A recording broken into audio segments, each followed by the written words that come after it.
Hi ಹೇಳು friends, welcome back to my YouTube channel. ಸ್ನೇಹಿತರೆ, ಇವತ್ತಿನ ಟಾಪಿಕ್ನ ನೋಡೋದಾದರೆ 5th ಸ್ಟ್ಯಾಂಡರ್ಡ್ EVS ಪಾಠ 15 ನಮ್ಮ ಭಾರತ ಪ್ರಾಕೃತಿಕ ವೈವಿಧ್ಯ ಅಂತಕ್ಕಂಥ ಚಾಪ್ಟರ್ನ ಇವತ್ತಿನ ಕ್ಲಾಸಲ್ಲಿ ನಾವು ನೋಡ್ತಾ ಹೋಗೋಣ ಸ್ನೇಹಿತರೆ. ಸೊ ನೋಡ್ತಾ ಹೋದರೆ ಭಾರತ ನಮ್ಮ ದೇಶ, ಇದು ವೈವಿಧ್ಯಮಯವಾದ ಪರಿಸರವನ್ನು ಹೊಂದಿದೆ. ಸೊ ನಮ್ಮ ಒಂದು ಭಾರತ ನಾವು ವೈವಿಧ್ಯತೆಯಲ್ಲಿ ಏಕತೆಯನ್ನು ಕಾಣ್ತೀವಿ ಅಂತ ಹೇಳ್ತೀವಿ. ಅದರ ಜೊತೆಗೆ ಈ ಒಂದು ಪರಿಸರದಲ್ಲೂ ಸಹ ವೈವಿಧ್ಯಮಯವನ್ನು ನಾವು ಕಾಣ್ತಾ ಹೋಗ್ತೀವಿ ಸ್ನೇಹಿತರೆ. ಹಿಮಾಲಯದ ಪರ್ವತ ಪ್ರದೇಶಗಳು, ಎತ್ತರವಾದ ಶಿಖರಗಳು, ಪ್ರಸ್ಥಭೂಮಿ, ವಿಶಾಲವಾದ ಮೈದಾನಗಳು, ಕಡಲ ತೀರಗಳು ಮತ್ತು ದ್ವೀಪಗಳು, ಮರುಭೂಮಿ, ನದಿ ಜಾಲಗಳು, ಹೀಗೆ ಅನೇಕ ಪ್ರಾಕೃತಿಕ ವೈಶಿಷ್ಟ್ಯಗಳಿಂದ ಕೂಡಿದಂತಹ ಭಾರತವು ಭವ್ಯತೆಯ ಪ್ರತಿರೂಪವಾಗಿರುತ್ತದೆ. ಸೊ ನೋಡ್ತಾ ಹೋದರೆ ಸ್ನೇಹಿತರೆ, ಭಾರತ ಅಂತಕ್ಕಂಥದ್ದು ಒಂದು ಏಕತೆ ಅಂತ ಹೇಳ್ತೀವಿ. ಅಂದರೆ ಅಲ್ಲಿ ಜಾತಿ, ಧರ್ಮ, ಎಲ್ಲ ಥರ ಜನಾಂಗಗಳನ್ನ ನೋಡ್ತಾ ಹೋಗ್ತೀವಿ. ಅದೇ ರೀತಿ ಈ ಒಂದು ದೇಶದ ನೋಡ್ತಾ ಹೋದರೆ, ಅಂದರೆ ಪ್ರಕೃತಿಯ ನೋಡ್ತಾ ಹೋದರೆ ಅಲ್ಲಿ ಹಿಮಾಲಯ ಪರ್ವತ ಶ್ರೇಣಿಗಳನ್ನ ನೋಡ್ತಾ ಹೋಗ್ತೀವಿ. ಎತ್ತರದ ಶಿಖರಗಳು ಕಂಡುಬರುತ್ತೆ, ಪ್ರಸ್ಥಭೂಮಿ, ವಿಶಾಲವಾದ ಮೈದಾನಗಳು, ಕಡಲ ತೀರಗಳು ಮತ್ತು ದ್ವೀಪಗಳು, ಮರುಭೂಮಿ, ನದಿ ಜಾಲಗಳು. ಸೊ ಈ ರೀತಿ ಹಲವಾರು ಒಂದು ಪ್ರಕೃತಿಗೆ ಸಂಬಂಧಪಟ್ಟಂತೆ ವಿಶಿಷ್ಟತೆಯನ್ನು ಕೂಡಿರ್ತಕ್ಕಂಥ ಒಂದು ದೇಶ ನಮ್ಮ ಭಾರತವಾಗಿರುತ್ತದೆ. ಇದೊಂದು ವಿವಿಧ ಸಸ್ಯ ಪ್ರಾಣಿಗಳಿಂದ ಕೂಡಿದಂಥ ಒಂದು ಜೀವತಾಣವಾಗಿರುತ್ತದೆ ಸ್ನೇಹಿತರೆ. ಆ್ಯಂಡ್ ನೆಕ್ಸ್ಟು ಭಾರತದ ಪ್ರಾಕೃತಿಕ ವಿಭಾಗಗಳನ್ನು ನೋಡ್ತಾ ಹೋದಾಗ ಇದರಲ್ಲಿ ಯಾವುದೆಲ್ಲ ಬರುತ್ತೆ ಅಂತ ನೋಡೋದಾದ್ರೆ ಸ್ನೇಹಿತರೆ, ನೋಡಿ, ಭಾರತದ ಭೂಭಾಗವನ್ನು ಒಂದು ಕಡೆಯಿಂದ ಮತ್ತೊಂದು ಕಡೆಗೆ ದೃಷ್ಟಿ ಹರಿಸಿ ನೋಡುವಾಗ ಸಾಕಷ್ಟು ವ್ಯತ್ಯಾಸವನ್ನು ಕಾಣುತ್ತೇವೆ. ಎತ್ತರವಾದ ಪರ್ವತಗಳಾಗಿರ್ಬೋದು, ಆಳವಾದ ಕಣಿವೆ ಕಂದರಗಳಾಗಿರ್ಬೋದು, ಅಥವಾ ಸಮತಟ್ಟಾದ ಮೈದಾನ ಆಗಿರ್ಬೋದು, ಪ್ರಸ್ಥಭೂಮಿಗಳಾಗಿರ್ಬೋದು. ಸೊ ಇದನ್ನೆಲ್ಲ ನಾವು ನೋಡ್ತಾ ಹೋಗ್ತೀವಿ ಈ ಒಂದು ಭಾರತ ಅಂತಕ್ಕಂಥ ಒಂದು ದೇಶದಲ್ಲಿ. ಸೊ ಅದರ ಒಂದು ಪ್ರಾಕೃತಿಕ ಏನಿದೆಯೋ ಅಂದರೆ ಕಂಡು ಬರ್ತಕ್ಕಂಥ ಒಂದು ಭೂಮಿ ಮೇಲ್ಮೈನ ವಿಶೇಷತೆಗಳನ್ನು ನಾವು ಪ್ರಾಕೃತಿಕ ಲಕ್ಷಣಗಳು ಅಂತ ಕರಿತೀವಿ. ಇಟ್ ಮೀನ್ಸ್ ಲಕ್ಷಣಗಳು ಅಂತ ಹೇಳ್ತಾ ಹೋದ್ರೆ ಇಲ್ಲಿ ಯಾವುದಾದ್ರು ಬರುತ್ತೆ ಅಂತ ಹೇಳಿದಾಗ ನೋಡಿ, ಇಲ್ಲಿ ಎತ್ತರವಾದ ಪರ್ವತ, ಆಳವಾದ ಕಣಿವೆ ಕಂದರಗಳು, ಸಮತಟ್ಟಾದ ಮೈದಾನ, ಪ್ರಸ್ಥಭೂಮಿ, ಈ ಥರ ಒಂದು ವೈವಿಧ್ಯಮಯವನ್ನು ಏನು ಹೊಂದಿರುತ್ತೋ ಅಂಥ ಒಂದು ಭೂಮಿ ಮೇಲ್ಮೈಲಿ ಕಂಡು ಬರ್ತಕ್ಕಂಥ ವಿಶೇಷತೆಗಳನ್ನು ಅಲ್ಲಿನ ಒಂದು ಪ್ರಾಕೃತಿಕ ಲಕ್ಷಣಗಳು ಅಂತ ಕರಿತಾ ಹೋಗ್ತೀವಿ. ಪ್ರಾಕೃತಿಕ ಮೀನ್ಸ್ ಪ್ರಕೃತಿದತ್ತವಾಗಿ ಇರ್ತಕ್ಕಂಥ ಕೆಲವೊಂದು ಲಕ್ಷಣಗಳು. ಸೊ ಎತ್ತರವಾದ ಪರ್ವತ ಸಹ ಪ್ರಕೃತಿಮಯವಾಗಿ ಬಂದಿರತಕ್ಕಂಥದ್ದು, ಆಳವಾದ ಕಣಿವೆ ಕಂದರಗಳು, ಸಮತಟ್ಟಾದ ಮೈದಾನ. ಸೊ ಇದೆಲ್ಲ ಪ್ರಕೃತಿನ ಸವಿತಕ್ಕಂಥ ಒಂದು ಮಾಹಿತಿಗಳು. ಸೊ ಅಂಥದ್ದನ್ನ ನಾವೇನಂತ ಕರಿತೀವಿ, ಪ್ರಾಕೃತಿಕ ಲಕ್ಷಣಗಳು ಅಂತ ಕರಿತಾ ಹೋಗ್ತೀವಿ. ಆ್ಯಂಡ್ ನೆಕ್ಸ್ಟು ನೋಡಿ, ಇಲ್ಲಿದೆ ಹಿಮಾಲಯ, ಇದ್ರಲ್ಲಿ ಬರ್ತಕ್ಕಂಥ ಹಿಮಾಲಯ ಪರ್ವತಗಳಾಗಿರಬಹುದು. ಆ್ಯಂಡ್ ಮರುಭೂಮಿ ಇದೆ ನೋಡಿ, ಗ್ರೀನ್ ಕಲರ್ ಎಲ್ಲ ಮರುಭೂಮಿನ ಕೊಟ್ಟಿದ್ದಾರೆ. ಆ್ಯಂಡ್ ಉತ್ತರದ ಮೈದಾನಗಳು, ಪರ್ಯಾಯ ಪ್ರಸ್ಥಭೂಮಿ ಇಲ್ಲಿ ಕಂಡು ಬರುತ್ತೆ ನೋಡಿ, ಪರ್ಯಾಯ ಪ್ರಸ್ಥಭೂಮಿ. ಸೊ ಆ್ಯಂಡ್ ನೆಕ್ಸ್ಟು ಪಶ್ಚಿಮ ಘಟ್ಟಗಳು, ಪೂರ್ವ ಘಟ್ಟಗಳು ನಾವು ನೋಡ್ತಾ ಹೋಗ್ತೀವಿ. ಸೊ ಇದನ್ನೆಲ್ಲ ನಾವು ನೋಡ್ತಾ ಹೋದಾಗ ನೋಡಿ, ಉತ್ತರದ ಮೈದಾನಗಳು, ಉತ್ತರದ ಪರ್ವತಗಳು, ಪರ್ಯಾಯ ಪ್ರಸ್ಥಭೂಮಿ, ಪೂರ್ವ ಮತ್ತು ಈ ಕಡೆ ಪೂರ್ವ ಮತ್ತು ಪಶ್ಚಿಮ ಘಟ್ಟಗಳು ಕಂಡುಬರುತ್ತೆ, ಕರಾವಳಿ ಮೈದಾನಗಳು ಕಂಡುಬರುತ್ತೆ. ಸೊ ಇದೆಲ್ಲ ಆಲ್ಮೋಸ್ಟ್ ಇದರ ಪ್ರಾಕೃತಿಕ ಲಕ್ಷಣಗಳೆಲ್ಲ ನೋಡ್ತಾ ಹೋಗ್ತೀವಿ ಸ್ನೇಹಿತರೆ. ಆ್ಯಂಡ್ ನೆಕ್ಸ್ಟು ಉತ್ತರದ ಪರ್ವತಗಳು. ಈ ವಿಭಾಗವು ಬಹುಮುಖವಾಗಿ ಹಿಮಾಲಯ ಪರ್ವತಗಳನ್ನ ಒಳಗೊಂಡಿದೆ. ಅಂದರೆ ಉತ್ತರದ ಪರ್ವತಗಳು ಅಂತ ಹೇಳಿ ಇಲ್ಲಿ ಕೊಟ್ಟಿದ್ದಾರೆ ನೋಡಿ, ಇಲ್ಲಿದೆ ಕಲರ್ ಏನು ಮಾಡಿದಾರೋ, ಹಿಮಾಲಯ ಪರ್ವತ ಅಂತ ಕೊಟ್ಟಿದ್ದಾರೆ ನೋಡಿ. ಸೊ ಇದನ್ನೆಲ್ಲ ಪರ್ವತಗಳು. ಪರ್ವತ ಮೀನ್ಸ್ ಎತ್ತರವಾಗಿರ್ತಕ್ಕಂಥ ಒಂದು ಪರ್ವತಗಳು, ಹೌದಲ್ವಾ? ಸೊ ಈ ಒಂದು ಕಲರ್ ಏನಿದೆಯೋ, ಸೊ ಇದು ನಾವು ಉತ್ತರದ ಪರ್ವತಗಳಂತ ಹೇಳ್ತೀವಿ. ಈ ವಿಭಾಗವು ಬಹುವಾಗಿ ಹಿಮಾಲಯ ಪರ್ವತಗಳನ್ನು ಒಳಗೊಂಡಿದೆ. ಉತ್ತರದ ಪರ್ವತಗಳೆಲ್ಲ ಆಲ್ಮೋಸ್ಟ್ ಹಿಮಾಲಯ ಪರ್ವತಗಳಿಂದ ಕೂಡಿರ್ತಕ್ಕಂಥದ್ದಾಗಿರುತ್ತೆ. ಆ್ಯಂಡ್ ನೆಕ್ಸ್ಟು ಕಾಶ್ಮೀರದಿಂದ ಮೇಘಾಲಯದವರೆಗೆ ಹಿಮಾಲಯದ ಪರ್ವತ ಶ್ರೇಣಿ ಹಬ್ಬಿರುವುದು. Is very important. ಕಾಶ್ಮೀರ ಹೇಳಿ ಕಂಡು ಬರುತ್ತೆ, ಈ ಒಂದು ಪಾಯಿಂಟಲ್ಲಿ ಕಂಡು ಬರುತ್ತೆ, ಜಮ್ಮು ಮತ್ತು ಕಾಶ್ಮೀರ. ಈ ಒಂದು ಕಾಶ್ಮೀರದಿಂದ ಮೇಘಾಲಯ ಇಲ್ಲಿ ಬರುತ್ತೆ ನೋಡಿ, ಮಣಿಪುರ, ಮೇಘಾಲಯ, ಸೊ ಇಲ್ಲಿ ಬರುತ್ತೆ ಮಿಜೋರಾಮು, ಇಲ್ಲಿ ತನಕನೂ ಸಹ ಈ ಒಂದು ಹಿಮಾಲಯ ಪರ್ವತ ಶ್ರೇಣಿ ಹಬ್ಬಿರ್ತಕ್ಕಂಥದ್ದು. ಹಾಗೂ ಇವು ಪ್ರಪಂಚದಲ್ಲೇ ಅತ್ಯಂತ ಎತ್ತರವಾದ ಪರ್ವತಗಳಾಗಿವೆ ಪ್ರಪಂಚದಲ್ಲಿ. ಸೊ ನೀವು ಹೇಳ್ಬಹುದು ಮೌಂಟ್ ಎವರೆಸ್ಟ್ ಅಂತ ಏನು ಹೇಳ್ತೀವೋ ಅದು ಶಿಖರವದ್ದು. ಪರ್ವತಗಳಂತ ಹೇಳ್ತಾ ಹೋದಾಗ ಈ ಒಂದು ಕಾಶ್ಮೀರದಿಂದ ಮೇಘಾಲಯ ತನಕ ಏನು ಕಂಡು ಬರ್ತದೋ ಉತ್ತರದ ಪರ್ವತಗಳು, ಇವು ಪ್ರಪಂಚದಲ್ಲೇ ಅತ್ಯಂತ ಎತ್ತರವಾದ ಪರ್ವತಗಳಾಗಿರುತ್ತವೆ. Very important. And next Himalaya ಪರ್ವತದ ಪ್ರಮುಖ ಲಕ್ಷಣಗಳು ಏನೇನು ಕಂಡು ಬರುತ್ತೆ. ಹಿಮಾಲಯ ಪರ್ವತ ಅಂತ ಹೇಳಿದಾಗ ಆಲ್ರೆಡಿ ಉತ್ತರ ಭಾಗದಲ್ಲಿ ಕಂಡು ಬರ್ತಕ್ಕಂಥ ಉತ್ತರ ಪರ್ವತಗಳೇನಿರುತ್ತೋ ಸೊ ಅದನ್ನು ಹಿಮಾಲಯ ಪರ್ವತಗಳಂತ ಹೇಳ್ತೀವಿ. ಈ ಒಂದು ಹಿಮಾಲಯ ಪರ್ವತಗಳ ಪ್ರಮುಖ ಲಕ್ಷಣಗಳೇನು, ಹಿಮದಿಂದ ಆವರಿಸಿರುತ್ತವೆ, ಹಾಗಾಗಿ ಇವುಗಳನ್ನು ಹಿಮಾಲಯ ಪರ್ವತಗಳೆಂದು ಕರೆಯಲಾಗುತ್ತದೆ. ನೆಕ್ಸ್ಟ್ ಅತಿ ಎತ್ತರವಾದ ಶಿಖರಗಳನ್ನು ಸಹ ಹೊಂದಿರತಕ್ಕಂಥದ್ದಾಗಿದೆ ಮತ್ತು ಆಳವಾದ ಕಣಿವೆ ಮತ್ತು ಕಂದರಗಳನ್ನು ಒಳಗೊಂಡಿರ್ತಕ್ಕಂಥದ್ದಾಗಿದೆ. ಹಿಮನದಿ ಮತ್ತು ಎತ್ತರದ ಪರ್ವತ ಘಾಟಿಗಳಿಂದ ಕೂಡಿರ್ತಕ್ಕಂಥ ಘಾಟಿಯಿಂದ ನೀವು ಕೇಳ್ಬೋದು, ಚಾರ್ಮುಡಿ ಘಾಟಿ ಆಗಿರ್ಬೋದು. ಸೊ ಈ ಒಂದು ಘಾಟಿಗಳು ಬರ್ತಾ ಹೋಗ್ತವೆ, ಹೌದಲ್ವಾ? ಸೊ ಹಾಗಾಗಿ ಇಲ್ಲಿ ಬರ್ತಕ್ಕಂಥ ಘಾಟಿಗಳು ಸಹ ತುಂಬ ಇದ್ದಾವೆ. ಸೊ ಕರ್ನಾಟಕದಲ್ಲೂ ಬರುತ್ತೆ, ಅದರ ಜೊತೆಗೆ ಇಂಡಿಯಾದಲ್ಲೂ ಸಹ ಬರ್ತಕ್ಕಂಥದ್ದಿದೆ. ಆ್ಯಂಡ್ ಇಲ್ಲಿ ಬಿಸಿ ನೀರಿನ ಬುಗ್ಗೆಗಳು ಸಹ ಕಂಡು ಬರ್ತವೆ. ಆ್ಯಂಡ್ ವಿವಿಧ ಸಸ್ಯ ಪ್ರಾಣಿ ಪ್ರಭೇದಗಳನ್ನು ಒಳಗೊಂಡಿದೆ. ವೆರಿ ಇಂಪಾರ್ಟೆಂಟು, ಇದೆಲ್ಲ ಹಿಮಾಲಯ ಪರ್ವತದ ಲಕ್ಷಣಗಳು. ಆ್ಯಂಡ್ ನೆಕ್ಸ್ಟು ಸೊ ಅಲ್ಲಿ ಕಂಡು ಬರ್ತಕ್ಕಂಥ ಒಂದು ಪಿಕ್ಚರ್ ಇದು ಹಿಮಾಲಯ ಪರ್ವತ, ಅಲ್ಲಿ ವಾಸ ಮಾಡ್ತಕ್ಕಂಥ ಪ್ರಾಣಿಗಳು. ಆ್ಯಂಡ್ ನೆಕ್ಸ್ಟು ಅತಿ ಶೀತ ಪ್ರದೇಶವಾಗಿರುವ ಮಧ್ಯ ಏಷ್ಯಾದಿಂದ ಬೀಸಿ ಬರುವ ಶೀತ ಮಾರುತಗಳನ್ನು ಇವು ತಡೆಯುತ್ತವೆ. ಭಾರತದ ಹಿಂದೆ ಏನಿದೆಯೋ ನೋಡಿ ಇಲ್ಲಿದೆ ಅಲ್ವಾ? ಸೊ ಇಂಡಿಯಾ ಮ್ಯಾಪ್ ಇದೆ ಅಂತ ಹೇಳಿದ್ರೆ ಈ ಹಿಂಭಾಗದಲ್ಲಿ ಬರ್ತಕ್ಕಂಥ ಒಂದು ಮಧ್ಯ ಏಷ್ಯಾದಿಂದ ಗಾಳಿ ಬೀಸ್ತಕ್ಕಂಥದ್ದು ಭಾರತಕ್ಕೆ ಬೀಸುವಾಗ ಏನಾಗುತ್ತೆ, ಇಲ್ಲಿರ್ತಕ್ಕಂಥ ಎತ್ತರವಾದ ಹಿಮಾಲಯ ಪರ್ವತ ಶ್ರೇಣಿಗಳು ಬೀಸ್ತಕ್ಕಂಥ ಒಂದು ಗಾಳಿಯನ್ನು ಏನು ಮಾಡ್ತೇವೆ, ಅಡ್ಡವಾಗಿ ತಡಿತಕ್ಕಂಥ ಒಂದು ಕೆಲಸವನ್ನು ಮಾಡ್ತವೆ. ಶೀತ ಮಾರುತಗಳನ್ನು ಇವು ತಡೆಯುತ್ತವೆ. ಮತ್ತು ಉತ್ತರ ಭಾರತ ನದಿಗಳಿಗೆ ಉಗಮ ಸ್ಥಾನಗಳಾಗಿವೆ. ಎಷ್ಟೊಂದು ನದಿಗಳು ಈ ಒಂದು ಪ್ಲೇಸಲ್ಲಿ ಹುಡ್ತಕ್ಕಂಥದ್ದಾಗಿರುತ್ತೆ. ನೆಕ್ಸ್ಟ್ ಮಾನ್ಸೂನ್ ಮಾರುತಗಳನ್ನು ತಡೆದು ಅಧಿಕ ಮಳೆಯಾಗಲು ಕಾರಣವಾಗಿದೆ. ಬೃಹತ್ ಗೋಡೆಯಂತೆ ಉತ್ತರದ ನೈಸರ್ಗಿಕ ಗಡಿಯಾಗಿದ್ದು ಪರಕೀಯರ ದಾಳಿಯನ್ನು ನಿಯಂತ್ರಿಸುತ್ತೆ. ವೆರಿ ಇಂಪಾರ್ಟೆಂಟ್ ಈ ಒಂದು ಟಾಪಿಕ್ ಅಂತ ಹೇಳ್ಬೋದು ಸ್ನೇಹಿತರೆ. ಈ ಒಂದು ಮಧ್ಯ ಏಷ್ಯಾದಿಂದ ಬರ್ತಕ್ಕಂಥ ಶೀತ ಮಾರುತಗಳನ್ನು ಗೋಡೆಯಂತೆ ತಡಿತಕ್ಕಂಥ ಒಂದು ಕೆಲಸ ಆಗಿರುತ್ತೆ. ಮತ್ತು ಇದು ಉತ್ತರ ಭಾರತ ನದಿಗಳಿಗೆ ಒಂದು ಉಗಮ ಸ್ಥಾನ ಅಂತ ಹೇಳ್ಬಹುದು. ಆ್ಯಂಡ್ ನೆಕ್ಸ್ಟ್ ಮಾನ್ಸೂನ್ ಮಾರುತಗಳು ತಡೆದು ಅಧಿಕ ಮಳೆಯಾಗಲು ಕಾರಣವನ್ನು ಸಹ ಮಾಡ್ತಕ್ಕಂಥದ್ದು. ಅಂದರೆ ಮಾರುತಗಳು ಏನು ಬರುತ್ತೋ ಮಾರುತಗಳನ್ನು ಆ ಒಂದು ಪರ್ವತಗಳು ತಡಿತವೆ, ತಡೆದಾಗ ಏನಾಗುತ್ತೆ ಅಲ್ಲಿ ಮಳೆ ಆಗ್ತಕ್ಕಂಥದ್ದಾಗಿರುತ್ತೆ. ಆ್ಯಂಡ್ ನೆಕ್ಸ್ಟ್ ಬೃಹತ್ ಗೋಡೆಯಂತೆ ಈ ಒಂದು ಪರ್ವತಗಳಿದ್ದು ಹೊರಗೆ ಬೇರೆ ಒಂದು ದೇಶದಿಂದ ಬರ್ತಕ್ಕಂಥ ಒಂದು ದಾಳಿಯನ್ನು ಏನು ಮಾಡ್ತಾರೋ ಸೊ ಅವರನ್ನು ತಡಿತಕ್ಕಂಥ ಒಂದು ಕೆಲಸನೂ ಸಹ ಈ ಒಂದು ಹಿಮಾಲಯ ಪರ್ವತಗಳು ಮಾಡಿ ಭಾರತಕ್ಕೆ ಒಂದು ಗೋಡೆ ಅಂತಲೇ ಹೇಳ್ಬೋದು, ಅಡ್ಡ ಗೋಡೆಯನ್ನು ಸೃಷ್ಟಿಸಿ ಒಂದು ರಕ್ಷಣಾ ಗೋಡೆ ಅಂತಲೇ ಹೇಳಬಹುದಾಗಿರುತ್ತೆ ಸ್ನೇಹಿತರೆ ಆ ಒಂದು ಹಿಮಾಲಯ ಪರ್ವತಗಳು. ನೆಕ್ಸ್ಟ್ ಸಾವಿರಾರು ಕಿಲೋಮೀಟರ್ಗಳ ದೂರವರೆಗೂ ಹಲವು ಪರ್ವತಗಳು ಸಾಲು ಸಾಲಾಗಿ ಹಬ್ಬಿಕೊಂಡಿರುವುದನ್ನು ನಾವು ಪರ್ವತ ಶ್ರೇಣಿಗಳು ಅಂತ ಕರಿತೀವಿ. ಸೊ ಇಟ್ ಮೀನ್ಸ್ ಪರ್ವತ ಹಲವಾರು ಪರ್ವತಗಳು ಸೇರೋದನ್ನ ಪರ್ವತ ಶ್ರೇಣಿ. ಇಟ್ ಮೀನ್ಸ್ ಶ್ರೇಣಿಯಿಂದ ನಮ್ಗೆ ಗೊತ್ತಿದೆ. ಸೊ ಒಂದಾದ್ಮೇಲೆ ಒಂದು ಈ ಥರ ಶ್ರೇಣಿ ಅಂತೀವಿ. ಸೊ ಪರ್ವತ ಪರ್ವತ ಪರ್ವತ ಪರ್ವತ ಇಟ್ ಮೀನ್ಸ್ ಹಲವಾರು ಪರ್ವತಗಳಿರೋದ್ರಿಂದ ಅದನ್ನು ಪರ್ವತ ಶ್ರೇಣಿ. ಓಕೆ.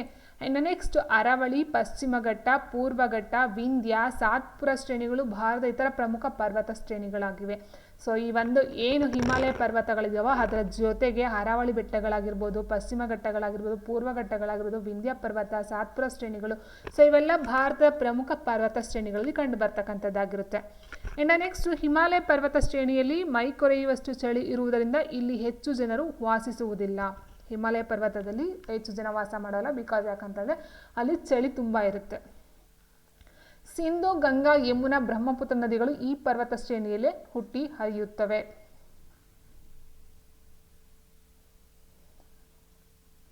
ನೆಕ್ಸ್ಟ್ ಇಲ್ಲಿ ಇನ್ನೊಂದು ಪಾಯಿಂಟ್ ಏನು ನೋಡಿ, ಹಿಮಾಲಯ ಪರ್ವತದ ತಗ್ಗು ಭಾಗಗಳಲ್ಲಿ ಸಮತಟ್ಟಾದ ನೀಳ ಹಾಗೂ ವಿಶಾಲವಾದ ಭಾಗಗಳಿರುತ್ತವೆ. ಇವುಗಳನ್ನು ಡೂನ್ಗಳೆಂದು ಕರೆಯಲಾಗುತ್ತದೆ. ಉದಾಹರಣೆಗೆ ಭಾರತದ ಡೆಹ್ರಾಡೂನ್. ಸೊ ಡೆಹ್ರಾಡೂನ್ ಯಾವುದು ಅಂತ ಹೇಳಿದ್ರೆ ಈ ಒಂದು ಉತ್ತರಾಖಂಡದಲ್ಲಿ ಕಂಡುಬರುತ್ತೆ,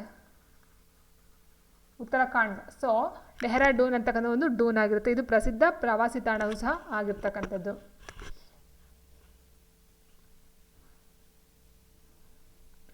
ನೆಕ್ಸ್ಟ್ ಇದು ವೆರಿ ಇಂಪಾರ್ಟೆಂಟ್. ಮೌಂಟ್ ಎವರೆಸ್ಟ್ ಶಿಖರವು 8848 ಮೀಟರ್, ಪ್ರಪಂಚದಲ್ಲಿಯೇ ಅತಿ ಎತ್ತರವಾದದ್ದಾಗಿರುತ್ತೆ.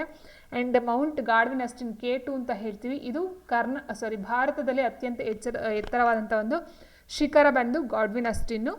ಇಡೀ ವಿಶ್ವದ ಪ್ರಪಂಚದಲ್ಲಿ ಅತ್ಯಂತ ಎತ್ತರವಾದ ಶಿಖರ ಅಂತ ಹೇಳಿದ್ರೆ ಅದು ಮೌಂಟ್ ಎವರೆಸ್ಟ್. ನೆಕ್ಸ್ಟ್ ಮುಳ್ಳಯ್ಯನಗಿರಿ ಬಂದು 1913 ಮೀಟರು. ಇದು ಕರ್ನಾಟಕದಲ್ಲಿ ಅತಿ ಎತ್ತರವಾದ ಶಿಖರ. ಅನ್ನೈಮುಳೈ ಬಂದು 2665 ಮೀಟರ್. ಇದು ದಕ್ಷಿಣ ಭಾರತದ ಎತ್ತರವಾದ ಶಿಖರ, ಕೇರಳದಲ್ಲಿ ಕಂಡು ಬರ್ತಕ್ಕಂಥದ್ದು. ಸೊ ಇಲ್ಲಿ ಮೌಂಟ್ ಎವರೆಸ್ಟು ಪ್ರಪಂಚ, ಮೌಂಟ್ ಗಾಡ್ವಿನ್ ಅಸ್ಟಿನ್ ಬಂದು ಭಾರತದಲ್ಲಿ ಅತ್ಯಂತ ಎತ್ತರವಾದ ಒಂದು ಶಿಖರ. ಮುಳ್ಳಯ್ಯನಗಿರಿ ಬಂದು ಕರ್ನಾಟಕದಲ್ಲಿ, ಅನ್ನೈಮುಡಿ ಬಂದು ದಕ್ಷಿಣ ಭಾರತದಲ್ಲಿ ಎತ್ತರವಾದಂಥ ಒಂದು ಶಿಖರ. ಅಂದರೆ ಈ ಒಂದು ದಕ್ಷಿಣ ಭಾರತ ಅಂತ ಫುಲ್ ಕಂಪ್ಲೀಟ್ ಏನು ಬರುತ್ತೋ ದಕ್ಷಿಣ ಭಾಗಕ್ಕೆ, ಸೊ ಅಲ್ಲಿ ಎತ್ತರವಾದಂಥ ಒಂದು ಶಿಖರ ಅಂತ ಹೇಳಿದ್ರೆ ಅದು ಅನ್ನೈಮುಡಿ. ಅಂಡ್ ಎತ್ತರ ಪ್ರದೇಶದ ಮೇಲ್ಭಾಗಕ್ಕೆ ಹೋದಂತೆ ವಾಯು ತಂಪಾಗುತ್ತದೆ. ನೆಕ್ಸ್ಟು ಹಿಮಾಲಯ ಪರ್ವತ ತಪ್ಪಲಿನಿಂದ ಹುಟ್ಟಿ ಹರಿಯುವ ನದಿಗಳು ಬೇಸಿಗೆಯಲ್ಲೂ ತುಂಬಿ ಹರಿಯುತ್ತವೆ. ಯಾಕಂತಂದರೆ ಬಿಸಿ ಅಂದರೆ ಬೇಸಿಗೆಗಾಲದಲ್ಲಿ ಏನಾಗುತ್ತೆ, ಹಿಮ ಕರಗಿ ನೀರಾಗಿ ಹರಿಯುತ್ತೆ, ಮಳೆಗಾಲದಲ್ಲಿ ಮಳೆಯ ನೀರಿಂದ ಹರಿಯುತ್ತೆ. ಸೊ ಹಾಗಾಗಿ ಹಿಮಾಲಯದ ಪರ್ವತ ಪ್ರದೇಶದಲ್ಲಿ ಇರ್ತಕ್ಕಂಥ ಒಂದು ನದಿಗಳು ಬೇಸಿಗೆ ಮತ್ತು ಮಳೆಗಾಲ ಎರಡರಲ್ಲೂ ಸಹ ತುಂಬರಿತವೆ, ವರ್ಷ ಪೂರ್ತಿ ತುಂಬಿ ಹರಿಯುತ್ತವೆ ಅಂತ ಹೇಳ್ಬಹುದು. ನೆಕ್ಸ್ಟ್ ಬರ್ತಕ್ಕಂಥದ್ದು ಉತ್ತರದ ಮೈದಾನಗಳು. ಮೈದಾನ ಎಂದಾಗ ಆಟದ ಮೈದಾನ ನೆನಪಾಗುತ್ತದೆ ಅಲ್ಲವೇ. ಸೊ ಆಟದ ಮೈದಾನ ನೋಡೋದು ಸಮತಟ್ಟಾಗಿದ್ದು ವಿಶಾಲವಾಗಿರುತ್ತೆ. ಸೊ ಅದೇ ರೀತಿ ಉತ್ತರದ ಮೈದಾನ ಪ್ರದೇಶಗಳು ಸಹ ಸಮತಟ್ಟಾದ ಒಂದು ಪ್ರದೇಶವನ್ನು ಒಳಗೊಂಡಿರ್ತಕ್ಕಂಥದ್ದಾಗುತ್ತೆ. ಅಂದರೆ ಆಟಕ್ಕೆ ಯಾವುದೇ ಅಡೆತಡೆ ಇರುವುದಿಲ್ಲ. ಹಾಗೆಯೇ ಹಿಮಾಲಯ ಪರ್ವತ ಸಾಲುಗಳು ದಕ್ಷಿಣ ಭಾಗದಲ್ಲಿ ಮೈದಾನಗಳಿವೆ. ಇವು ಸಹ ಅತಿ ವಿಶಾಲವಾದ ಫಲವತ್ತಾದ ಸಮತಟ್ಟಾದ ಭೂಪ್ರದೇಶಗಳಾಗಿರುತ್ತವೆ. ಸೊ ಏನು ಮೈದಾನ ಅಂತ ಹೇಳಿದ್ರೆ ವಿಶಾಲವಾಗಿರುತ್ತೆ ಅಂತ ಹೇಳ್ತೀವಿ. ಸೊ ಹಾಗೆ ಇದು ಅಷ್ಟೇ ಕಲ್ಲು ಏನಂದರೆ ಈ ಒಂದು ಬೆಟ್ಟ ಗುಡ್ಡ ಕಂಡು ಬರೋದಿಲ್ಲ. ಸೊ ಫಲವತ್ತಾದ ವಿಶಾಲವಾದ ಸಮತಟ್ಟಾದ ಭೂಪ್ರದೇಶ ಇರ್ತಕ್ಕಂಥದ್ದು ಉತ್ತರದ ಮೈದಾನಗಳು. ಏನು ಗ್ರೀನ್ ಹಾಕಿದಾರೋ ಕಲರು, ಸೊ ಇದನ್ನು ನಾವು ಉತ್ತರ ಮೈದಾನ ಪ್ರದೇಶದಲ್ಲಿ ನೋಡ್ತಾ ಹೋಗ್ತೀವಿ ಸ್ನೇಹಿತರೆ. ಆ್ಯಂಡ್ ನೆಕ್ಸ್ಟು ಹಿಮಾಲಯದಿಂದ ನದಿಗಳು ಹರಿಯುವಾಗ ಹೊತ್ತು ತಂದ ಸಂಚಯ ಮಾಡಿದ ಮೆಕ್ಕಲು ಮಣ್ಣಿನಿಂದಾಗಿ ಉತ್ತರದ ಮೈದಾನಗಳು ರೂಪುಗೊಂಡಿವೆ. ಹಿಮಾಲಯ ಪರ್ವತದಿಂದ ಏನು ನದಿಗಳು ಹರಿದು ಬರುತ್ತೋ, ಸೊ ಬರಿಬೇಕಾದ್ರೆ ಆ ನದಿಗಳು ಏನು ಮಾಡ್ತವೆ, ಫಲವತ್ತಾದಂತಹ ಒಂದು ಮೆಕ್ಕಲು ಮಣ್ಣನ್ನು ತಮ್ಮ ಜೊತೆ ಹೊತ್ಕೊಂಡು ಬಂದು ಆ ಒಂದು ಉತ್ತರದ ಮೈದಾನದಲ್ಲಿ ಹಾಸ್ತವೆ. ಸೊ ಇವುಗಳನ್ನು ಸಿಂಧು ಗಂಗಾ ಬ್ರಹ್ಮಪುತ್ರ ನದಿ ಬಯಲುಗಳು ಎಂದು ಸಹ ಕರೆಯಲಾಗುತ್ತದೆ. ಬಿಕಾಸ್ ಈ ಒಂದು ಸಿಂಧು ಗಂಗಾ ನದಿ ಬ್ರಹ್ಮಪುತ್ರಗಳೇನಿದೆಯೋ ಈ ನದಿಗಳು ತಂದಂತಹ ಒಂದು ಮೆಕ್ಕಲು ಮಣ್ಣಿನಿಂದ ಉತ್ತರ ಮೈದಾನಗಳು ರೂಪುಗೊಂಡಿವೆ. ಸೊ ಹಾಗಾಗಿ ಇದನ್ನು ಸಿಂಧು ಗಂಗಾ ಬ್ರಹ್ಮಪುತ್ರ ನದಿ ಬಯಲುಗಳು ಎಂದು ಕರೆಯಲಾಗುತ್ತದೆ. ಆ್ಯಂಡ್ ನೆಕ್ಸ್ಟ್ ಇಲ್ಲೂ ಸಹ ಇನ್ನೊಂದು ಪಾಯಿಂಟ್ ಏನಂತಂದರೆ ಉತ್ತರದ ಮೈದಾನ ಪ್ರದೇಶಗಳು ಹೆಚ್ಚು ಫಲವತ್ತಾಗಿರಲು ಕಾರಣವೇನೋದಕ್ಕೂ ಸಹ ಕೇಳ್ತಾರೆ ಈ ಒಂದು ಪಾಯಿಂಟನ್ನು. ಆ್ಯಂಡ್ ನೆಕ್ಸ್ಟು ಹಿಮಾಲಯ ಪರ್ವತ ಮತ್ತು ಪರ್ಯಾಯ ಪ್ರಸ್ಥಭೂಮಿಗಳ ನಡುವೆ ಈ ಮೈದಾನಗಳಿವೆ. ಸೊ ಏನಿದೆ ನೋಡಿದ್ವಿ ಇಲ್ಲಿ, ಇದು ಹಿಮಾಲಯ ಪರ್ವತ ಅಲ್ವಾ. ಸೊ ಇದು ಹಿಮಾಲಯ ಪರ್ವತ, ಇಲ್ಲಿ ಪ್ರಸ್ಥಭೂಮಿ ಬರುತ್ತೆ. ಸೊ ಎರಡರ ಮಧ್ಯೆ ಉತ್ತರದ ಮೈದಾನಗಳು ಕಂಡುಬರುತ್ತೆ.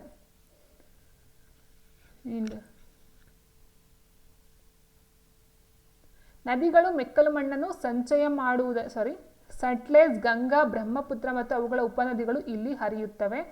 ಓಕೆ. ಆ್ಯಂಡ್ ನೆಕ್ಸ್ಟ್ ಅದೇ ಹೇಳಿದಾಗೆ ಸಿಂಧು ಗಂಗಾ ಬ್ರಹ್ಮಪುತ್ರ ಏನು ನದಿಗಳು ಹರಿಯುತ್ತವೆ ಅದರ ಉಪನದಿಗಳು ಸಹ ಆ ಒಂದು ಜಾಗದಲ್ಲಿ ಕಂಡುಬರುತ್ತೆ.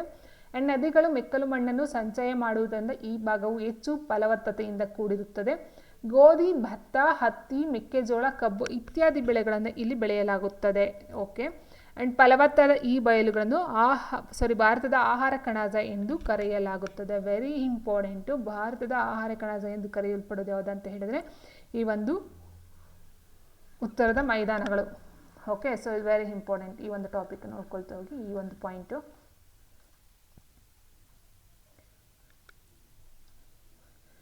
ನದಿ ಮೈದಾನಗಳು ಇರುವಲ್ಲಿ ನೀರಿನ ಸೌಲಭ್ಯ ದೊರಕುವುದರಿಂದ ಕೃಷಿ ಚಟುವಟಿಕೆಗಳು, ಸಾರಿಗೆ ಸೌಕರ್ಯ, ಪ್ರಾಣಿ ಸಾಕಾಣಿಕೆ, ವ್ಯಾಪಾರ ವಹಿವಾಟು, ಕೈಗಾರಿಕೆಗಳ ಅಭಿವೃದ್ಧಿ ಹೊಂದುವವು. ಆದ್ದರಿಂದ ಈ ಭಾಗದಲ್ಲಿ ಜನರು ಹೆಚ್ಚಾಗಿ ನೆಲೆಸಿರುತ್ತಾರೆ.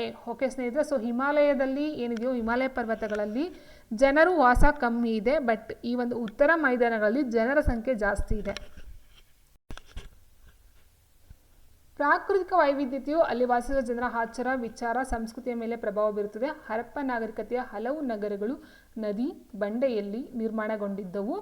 ಈಗಲೂ ಅನೇಕ ಐತಿಹಾಸಿಕ ಪ್ರಸಿದ್ಧ ನಗರ ಮತ್ತು ಯಾತ್ರಾ ಸ್ಥಳಗಳನ್ನು ಇಲ್ಲಿ ಕಾಣಬಹುದಾಗಿರುತ್ತೆ. ವಾಸಕ್ಕೆ ಯೋಗ್ಯವಾದ ಬಹಳಷ್ಟು ಪರಿಸ್ಥಿತಿಗಳು ಇದ್ದ ಕಾರಣ ಉತ್ತರದ ಮೈದಾನದಲ್ಲಿ ವಿವಿಧ ಸಾಮ್ರಾಜ್ಯಗಳು ಆಳ್ವಿಕೆಯನ್ನು ನಡೆಸಿವೆ. ಉದಾಹರಣೆಗೆ ಮೌರ್ಯ, ಮೊಘಲ್, ಗುಪ್ತ ಸಾಮ್ರಾಜ್ಯ. ಈ ಒಂದು ಉತ್ತರ ಮೈದಾನದಲ್ಲಿ ಈ ಒಂದು ಮೌರ್ಯರು, ಮೊಘಲರು, ಗುಪ್ತ ಸಾಮ್ರಾಜ್ಯ ಇವರೆಲ್ಲ ಅಲ್ಲಿ ಒಂದು ಆಳ್ವಿಕೆಯನ್ನು ಮಾಡಿರ್ತಕ್ಕಂಥ ಒಂದು ಇದು ಇತಿಹಾಸವಿದೆ. ಆ್ಯಂಡ್ ಇಲ್ಲಿ ಬರ್ತಕ್ಕಂಥ ಪ್ರಮುಖವಾದಂಥ ಒಂದು ಇದು ಅಂತ ಹೇಳಿ ನೋಡಿ ಇಲ್ಲಿದೆ.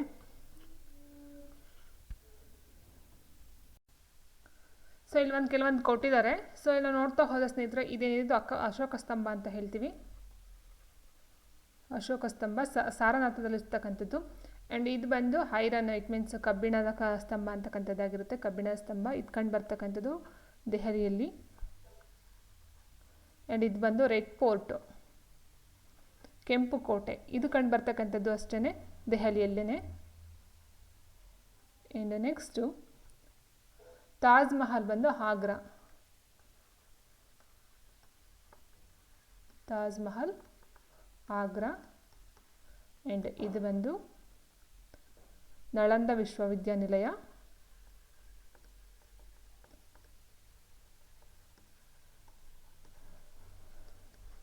ಬಿಹಾರ. ಇನ್ನು ನೋಡ್ತಾ ಸ್ನೇಹಿತರೆ, ವಾಸ್ತುಶಿಲ್ಪಗಳ ರಚನೆಗೆ ಮೈದಾನ ಪ್ರದೇಶಗಳು ಹೆಚ್ಚು ಸಹಕಾರಿಯಾಗಿದೆಯಂತೆ. ಇವು ಸಮತಟ್ಟಾಗಿರುವ ಕಾರಣ ವಿಶಾಲ ವಿನ್ಯಾಸದ ಕಟ್ಟಡಗಳ ನಿರ್ಮಾಣ ಸುಲಭವಾಗುತ್ತೆ. ಮತ್ತು ಪ್ರಕೃತಿದತ್ತವಾಗಿ ಆಯಾ ಭಾಗದಲ್ಲಿ ದೊರೆಯುವ ಮರಳು, ಲೋಹ, ವಿವಿಧ ಶಿಲೆಗಳು, ಮರಮುಟ್ಟುಗಳು, ಜನ್ಯ ನಾರುಗಳು, ಮಣ್ಣು, ಯೋಗ್ಯವಾದ ನೆಲ, ಕುಶಲಕರ್ಮಿಗಳು ಮೊದಲಾದ ಸೌಲಭ್ಯಗಳು ವಾಸ್ತುಶಿಲ್ಪದ ಬೆಳವಣಿಗೆಗೆ ಪ್ರಮುಖವಾಗಿ ನೆರವಾಗ್ತಕ್ಕಂಥದ್ದು. ಹಾಗಾಗಿ ಅಲ್ಲಿ ಏನಾಗಿದೆ ಅಂತ ಹೇಳಿದರೆ, ಈ ಒಂದು ಹಿಸ್ಟಾರಿಕಲ್ ಪ್ಲೇಸಸ್ ಅಂತಕ್ಕಂಥ ಈ ಒಂದು ವಾಸ್ತುಶಿಲ್ಪಕ್ಕೆ ಹೆಚ್ಚಿನ ಮಹತ್ವವನ್ನು ಕೊಟ್ಟಿದ್ದಾರೆ. ಇನ್ನು ನೆಕ್ಸ್ಟ್, ರಾಜಸ್ಥಾನದ ವಿಶಾಲ ಅರಮನೆಗಳು ಕಂಡುಬರುತ್ತೆ. ಆ್ಯಂಡ್ ಆಗ್ರಾ ತಾಜ್ ಮಹಲ್ ಅಮೃತ ಶಿಲೆಯಿಂದ ಮಾಡಿರ್ತಕ್ಕಂಥದ್ದಾಗಿರುತ್ತೆ. ಇನ್ನು ಕೊಟ್ಟಿದ್ದಾರೆ ನೋಡಿ, ಕರ್ನಾಟಕದ ಕೊಲ್ಲೂರು, ಧರ್ಮಸ್ಥಳ, ಕುಕ್ಕೆ ಸುಬ್ರಹ್ಮಣ್ಯದ ದೇವಾಲಯಗಳ ಗೋಡೆಗಳನ್ನು ಮರಗಳಿಂದ ನಿರ್ಮಿಸಲಾಗಿದೆಯಂತೆ. ಸೊ ನಾವೇನು ಕಲ್ಲು, ಇಟ್ಟಿಗೆ, ಮಣ್ಣು, ಸಿಮೆಂಟನ್ನು ಮಾಡ್ತೀವಿ. ಸೊ ಅದರ ಬದಲಾಗಿ ಕರ್ನಾಟಕದಲ್ಲಿರ್ತಕ್ಕಂಥ ಕೊಲ್ಲೂರು ಮೂಕಾಂಬಿಕಾ ಆಗಿರ್ಬೋದು, ಧರ್ಮಸ್ಥಳ ಆಗಿರ್ಬೋದು, ಕುಕ್ಕೆ ಸುಬ್ರಹ್ಮಣ್ಯ ದೇವಾಲಯಗಳನ್ನು ಗೋಡೆಗಳನ್ನು ಮರಗಳಿಂದ ನಿರ್ಮಿಸಲಾಗಿದೆ. ಆ್ಯಂಡ್ ಕಾಶ್ಮೀರ ಕಣಿವೆಗಳಲ್ಲಿ ಮನೆಗಳನ್ನು ಮರದ ದಿಮ್ಮಿಗಳಿಂದ ನಿರ್ಮಿಸಲಾಗಿದೆ. Very important. ರಾಯಚೂರು ಮತ್ತು ಆಂಧ್ರ ಪ್ರದೇಶದ ಕೆಲವು ಭಾಗದಲ್ಲಿ ಕಟ್ಟಡಗಳನ್ನು ಕಡಪ ಕಲ್ಲಿನಿಂದ ನಿರ್ಮಿಸಲಾಗಿರ್ತಕ್ಕಂಥದ್ದಾಗಿದೆ. ಇತ್ತೀಚೆಗೆ ಬಾಗಲಕೋಟೆ ಮತ್ತು ಅದರ ಸುತ್ತಮುತ್ತಲ ಪ್ರದೇಶಗಳಲ್ಲಿ ಕಟ್ಟಡ ನಿರ್ಮಾಣಕ್ಕೆ ಕೆಂಪು ಗ್ರಾನೈಟ್ ಶಿಲೆಯ ಬಳಕೆಯನ್ನು ಹೆಚ್ಚಾಗಿ ಕಂಡುಬರ್ತಾ ಇದೆಯಂತೆ. ಆ್ಯಂಡ್ ನೆಕ್ಸ್ಟ್, ಕರ್ನಾಟಕದ ಬೇಲೂರು, ಹಳೆಬೀಡು ಮತ್ತು ತಮಿಳುನಾಡಿನ ಬಹಳಷ್ಟು ದೇವಾಲಯಗಳು ವಿಶಾಲವಾಗಿದ್ದು ಇಲ್ಲೂ ಸಹ ಬಳಪದ ಕಲ್ಲು ಅಥವಾ ಬಳಪದ ಕಲ್ಲಿನಿಂದ ಮಾಡಿರ್ತಕ್ಕಂಥದ್ದಾಗಿರುತ್ತೆ. ಇನ್ನು ನೆಕ್ಸ್ಟು, ಬಾದಾಮಿ ಎಂಬಲ್ಲಿ ಮರಳುಗಲ್ಲಿನ ಗುಹಾಂತರ ದೇವಾಲಯಗಳು ಕಂಡುಬರುತ್ತವೆ ಬಾದಾಮಿಯಲ್ಲಿ. ಆ್ಯಂಡ್ ನೆಕ್ಸ್ಟ್ ನೋಡ್ತಾ ಹೋದ ಸ್ನೇಹಿತರೆ, ಇಲ್ಲೊಂದು ಏನಂತ ಹೇಳಿದ್ರೆ, ನದಿ ಹೀಗೆಲ್ಲ ಕಲುಷಿತವಾಗುತ್ತೆ ಅನ್ನೋದಕ್ಕೆ ಪ್ರಮುಖ ರೀಸನ್ಗಳನ್ನು ಕೊಟ್ಟಿದ್ದಾರೆ. ಪ್ಲಾಸ್ಟಿಕ್ ವಸ್ತುಗಳು, ಹಲವು ವಿಷಕಾರಿ ತ್ಯಾಜ್ಯಗಳು, ಕಾರ್ಖಾನೆಯ ಅನುಪಯುಕ್ತ ವಸ್ತುಗಳನ್ನು ನದಿಗಳ ನೀರಿನಲ್ಲಿ ಹಾಕೋದ್ರಿಂದ ಈ ಒಂದು ನದಿಯ ನೀರು ಕಲುಷಿತವಾಗುತ್ತೆ.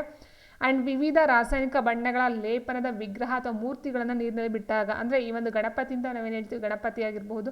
ಸೊ ಈ ಥರ ವಿಗ್ರಹಗಳನ್ನು ಏನು ಮಾಡ್ತಾರೆ, ಬಣ್ಣಗಳನ್ನು ಹಚ್ಚಿರ್ತಕ್ಕಂಥ ಒಂದು ವಿಗ್ರಹ ಅಥವಾ ಮೂರ್ತಿಗಳ ನೀರಿನಲ್ಲಿ ಬಿಟ್ಟಾಗ ಅದೊಂದು ನೀರು ಕಲುಷಿತವಾಗ್ತಕ್ಕಂಥದ್ದಾಗಿರುತ್ತೆ. ಕೈಗಾರಿಕೆಗಳಿಂದ ಬಿಡುಗಡೆಯಾಗುವಂಥ ರಾಸಾಯನಿಕ ತ್ಯಾಜ್ಯಗಳನ್ನು ನದಿ ನೀರಿಗೆ ಬಿಟ್ಟಾಗ ಅದೊಂದು ಮಲಿನಗೊಳ್ತಕ್ಕಂಥದ್ದಾಗಿರುತ್ತೆ.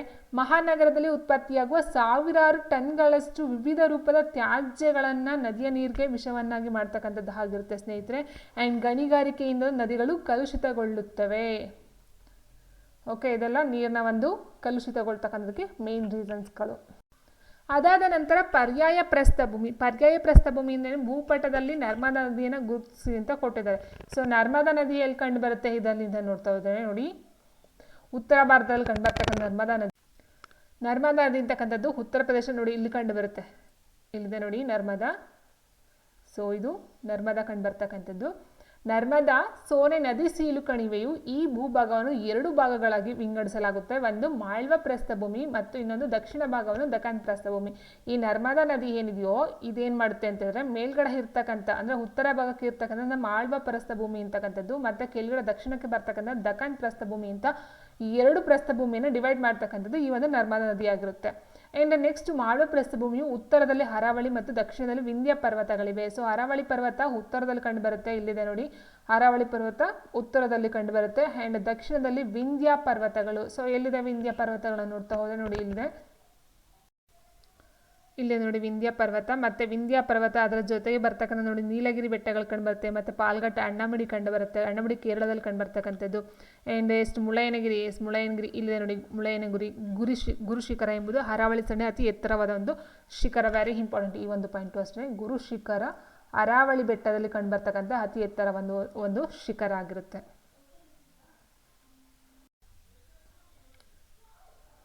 ದಖನ್ ಪ್ರಸ್ಥಭೂಮಿಯು ಉತ್ತರದಲ್ಲಿ ಸಾತ್ಪುರ, ಮೈಕೆಲ, ರಾಜ್ಮಹಲ್, ಅಮರಕಂಟಕ ಮುಂತಾದ ಶ್ರೇಣಿಗಳಿವೆ. ದಖನ್ ಪ್ರಸ್ಥಭೂಮಿ ಅಂತ ಏನು ತೋರಿಸಿದ್ವಿ ನಾವು ಇಲ್ಲಿ ನೋಡಿ, ದಖನ್ ಪ್ರಸ್ಥಭೂಮಿ ಅಂತಕ್ಕಂಥದ್ದು ಇಲ್ಲಿದೆ, ದಕ್ಷಿಣ ಭಾರತದಲ್ಲಿ ಕಂಡು ಬರ್ತಕ್ಕಂಥದ್ದು. ಇಲ್ಲಿ ಕಂಡು ಬರ್ತಕ್ಕಂಥ ಒಂದು ಶ್ರೇಣಿಗಳಂತ ಹೇಳಿದರೆ ಅದು ಸಾತ್ಪುರ, ಮೈಕೆಲ, ರಾಜ್ಮಹಲ್, ಅಮರಕಂಟಕ ಅಂತಕ್ಕಂಥ ಶ್ರೇಣಿಗಳನ್ನು ಒಳಗೊಂಡಿರ್ತಕ್ಕಂಥದ್ದು. ಇನ್ನು ಪಶ್ಚಿಮದಲ್ಲಿ ಪಶ್ಚಿಮ ಘಟ್ಟಗಳು ಕಂಡುಬರುತ್ತೆ, ಪೂರ್ವದಲ್ಲಿ ಪೂರ್ವ ಘಟ್ಟಗಳು ಕಂಡುಬರುತ್ತೆ.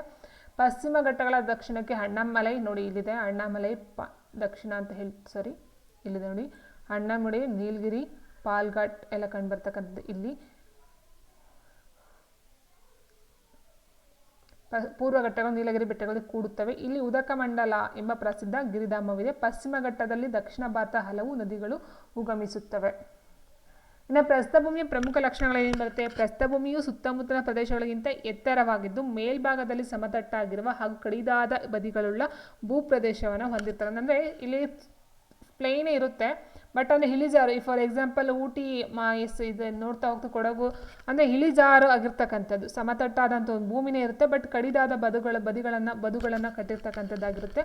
ಸೊ ಅಂತಂದ್ರೆ ನಾವು ಪ್ರಸ್ಥಭೂಮಿ ಅಂತ ಹೇಳ್ತೀವಿ. ಆ್ಯಂಡ್ ಈ ಭೂಭಾಗವು ಸಾಕಷ್ಟು ವಿಶಾಲವಾಗಿದ್ದು ಸಮತಟ್ಟಾಗಿರುತ್ತದೆ.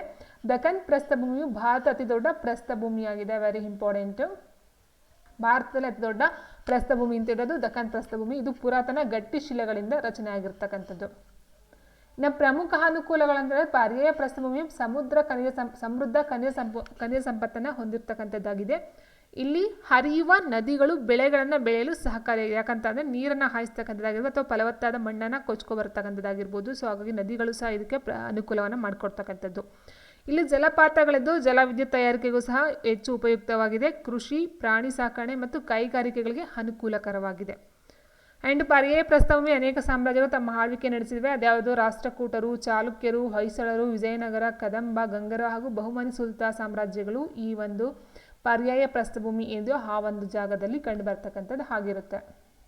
ಇನ್ನು ಅದಾದ ನಂತರ ಕರಾವಳಿಯ ಮೈದಾನಗಳು. 4ನೇ ಬಂದು ಕರಾವಳಿ ಮೈದಾನಗಳು. ಈಗ ಕಡಲ ತೀರದ ಪರಿಚಯ ಮಾಡಿಕೊಳ್ಳೋಣ. ಸಮುದ್ರದ ಅಂಚಿಗೆ ಚಾಚಿಕೊಂಡಿರುವ ತಗ್ಗಾದ ಭೂಪ್ರದೇಶವನ್ನು ಕರಾವಳಿ ಮೈದಾನ ಎಂದು ಕರೆಯುತ್ತಾರೆ. ಅಂದರೆ ಸಮುದ್ರಕ್ಕೆ ಏನು ಈ ಒಂದು ಅರಬ್ಬಿ ಸಮುದ್ರ ಮತ್ತು ಬಂಗಾಳ ಕೊಲ್ಲಿ ಅಂತಕ್ಕಂಥದ್ದು ಏನು ನೋಡ್ತೀವೋ, ಸೊ ಇದಕ್ಕೆ ಇಳಿಜಾರ ಇದೆ ನೋಡಿ, ಇಳಿಜಾರಾಗಿ ಬರುತ್ತಲ್ಲ, ಪಶ್ಚಿಮ ಅಂತ ಹೇಳಿ ಹೇಳ್ತೀವೋ, ಪಶ್ಚಿಮ ಘಟ್ಟ ಪೂರ್ವ ಘಟ್ಟ ಅಂತ ಏನು ಹೇಳ್ತೀವೋ, ಸೊ ಅಂಥದ್ದು ಪೂರ್ವ ಕರಾವಳಿ ಮತ್ತು ಪಶ್ಚಿಮ ಕರಾವಳಿ ಅಂತ ಹೇಳ್ತೀವಿ.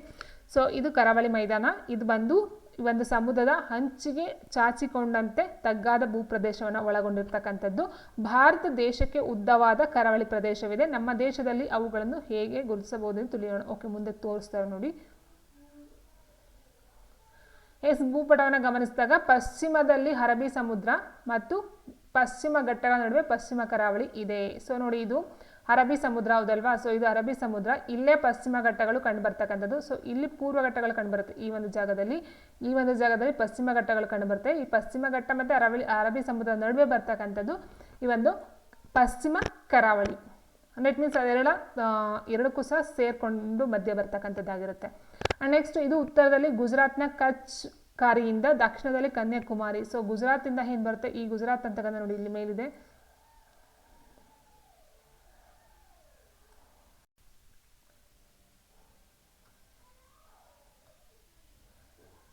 ನೋಡಿ, ಇಲ್ಲಿಂದ ಗುಜರಾತಿಂದ ಕಚ್ನಿಂದ ಏನಾಗುತ್ತೆ, ಇದು ಕೆಳಗಡೆ ಬಂದು ಕನ್ಯಾಕುಮಾರಿ ಇಲ್ಲಿ ಕಂಡು ಬರುತ್ತೆ. ಈ ಒಂದು ಪಾಯಿಂಟ್ ತನಕ ಹೆಂಡಾಗಿರ್ತಕ್ಕಂಥದ್ದಾಗಿರುತ್ತೆ ಸ್ನೇಹಿತರೆ. ಕಚ್ ಕಾರಿಂದ ದಕ್ಷಿಣದ ಕನ್ಯಾಕುಮಾರಿ ಭೂಶಿರದವರೆಗೆ ವಿಸ್ತರಿಸಿದೆ.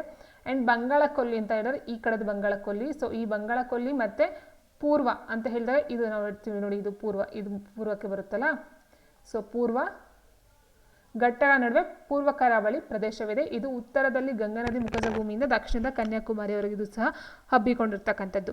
ಇನ್ನು ಭಾರತ 2 ಕರಾವಳಿಯಲ್ಲಿ ಪ್ರಮುಖ ಬಂದರುಗಳು ಯಾವ್ದು ಬರುತ್ತೆ ಅಂತ ಹೇಳಿದರೆ ಕಾಂಡ್ಲಾ, ಗುಜರಾತಲ್ಲಿ ಕಂಡು ಬರ್ತಕ್ಕಂಥ ಕಾಂಡ್ಲಾ, ಮುಂಬೈ ಮತ್ತು ನವಾಶೇವ ಕಂಡು ಬರ್ತಕ್ಕಂಥ ಮಹಾರಾಷ್ಟ್ರದಲ್ಲಿ, ಮರ್ಮಾಗೋವಾ ಬಂದು ಗೋವಾದಲ್ಲಿ ಕಂಡು ಬರ್ತಕ್ಕಂಥದ್ದು, ನವಮಂಗಳೂರು ಕರ್ನಾಟಕದಲ್ಲಿ ಕಂಡು ಬರ್ತಕ್ಕಂಥದ್ದು, ಕೊಚ್ಚಿ ಬಂದು ಕೇರಳ, ತುತುಕಡಿ ಚೆನ್ನೈ ಎನ್ನೋ ಬಂದು ತಮಿಳುನಾಡಲ್ಲಿ ಕಂಡು ಬರ್ತಕ್ಕಂಥದ್ದು, ವಿಶಾಖಪಟ್ಟಣ ಆಂಧ್ರ ಪ್ರದೇಶದಲ್ಲಿ ಕಂಡು ಬರ್ತಕ್ಕಂಥ ಒಂದು ಬಂದರು, ಪಾರಾದೀಪ್ ಬಂದು ಒಡಿಶಾ, ಹಾಲ್ಡಿಯಾ ಬಂದು ಕೋಲ್ಕತ್ತಾ ಪಶ್ಚಿಮ ಬಂಗಾಳದಲ್ಲಿ ಕಂಡು ಬರ್ತಕ್ಕಂಥದ್ದು. So very important. And Navamangaluru ಬಂದರು ಭಾರತ ಪ್ರಮುಖ ಬಂದರುಗಳಲ್ಲಿ 9ನೇ ಸ್ಥಾನದಲ್ಲಿ ಇದೆಯಂತೆ. ಇದನ್ನು ಕರ್ನಾಟಕದ ಹೆಬ್ಬಾಗಿಲು ಎಂದು ಕರೆಯಲಾಗುತ್ತದೆ. ಕರ್ನಾಟಕದ ಹೆಬ್ಬಾಗಿಲು ನವಮಂಗಳೂರು. ಇದು ಕರ್ನಾಟಕದಲ್ಲಿ ಕಂಡು ಬರ್ತಕ್ಕಂಥ ಒಂದು ಬಂದರು. ಇದು ಒಟ್ಟು ಭಾರತದಲ್ಲಿ ಇರ್ತಕ್ಕಂಥ ಬಂದರುಗಳಲ್ಲಿ 9ನೇ ಸ್ಥಾನ. ಆ್ಯಂಡ್ ನೆಕ್ಸ್ಟ್ ಕರಾವಳಿ ಪ್ರದೇಶದ ಪ್ರಮುಖ ಲಕ್ಷಣಗಳೇನೇನು ಬರುತ್ತೆ? ಮೀನುಗಾರಿಕೆ ಇಲ್ಲಿನ ಜನರ ಪ್ರಮುಖ ಕಸುಬಾಗಿರುತ್ತೆ. ಬಹುತೇಕ ಜನರು ಮೀನು ಮತ್ತು ಸೀಗಡಿಯನ್ನು ತಮ್ಮ ಆಹಾರ ಪದಾರ್ಥವಾಗಿ ಬಳಸುತ್ತಾರೆ. ಬಸಳೆ ಸೊಪ್ಪು, ತೊಂಡೆಕಾಯಿ, ಸಾಂಬಾರ್ ಸೌತೆ ಮತ್ತು ಅಲಸಂದೆ ಇವುಗಳನ್ನು ಸಹ ಆಹಾರವಾಗಿ ಬಳಸ್ಕೊಳ್ತಕ್ಕಂಥದ್ದಿದೆ. ಆ್ಯಂಡ್ ಭತ್ತ, ಅಡಿಕೆ, ಗೇರು, ಏಲಕ್ಕಿ, ನೇಂದ್ರ, ಚಂದ್ರಬಾಳೆ, ತರಕಾರಿ ಬೆಳೆಗಳನ್ನು ಇಲ್ಲಿ ಕಾಣಬಹುದು. ಕುಚ್ಚಲಕ್ಕಿ ಸೇವನೆ ಇಲ್ಲಿ ಜನಪ್ರಿಯವಾಗಿದೆ. ಅತಿ ಮಳೆಯ ಕಾರಣವಾಗಿ ಇಳಿಜಾರು ವಿನ್ಯಾಸದ ಮನೆಗಳ ಮೇಲ್ಛಾವಣಿಗಳು ಇಲ್ಲಿ ಕಂಡುಬರುತ್ತಂತೆ. ಸೊ ಇಲ್ಲಿ ಇದು ಆ ಒಂದು ಪ್ರದೇಶದಲ್ಲಿ ವಾಸ ಮಾಡ್ತಕ್ಕಂಥ ಜನರಿಗೆ ಸಂಬಂಧಪಟ್ಟಂಥ ಒಂದು ಮಾಹಿತಿಯಾಗಿರುತ್ತೆ ಸ್ನೇಹಿತರೆ.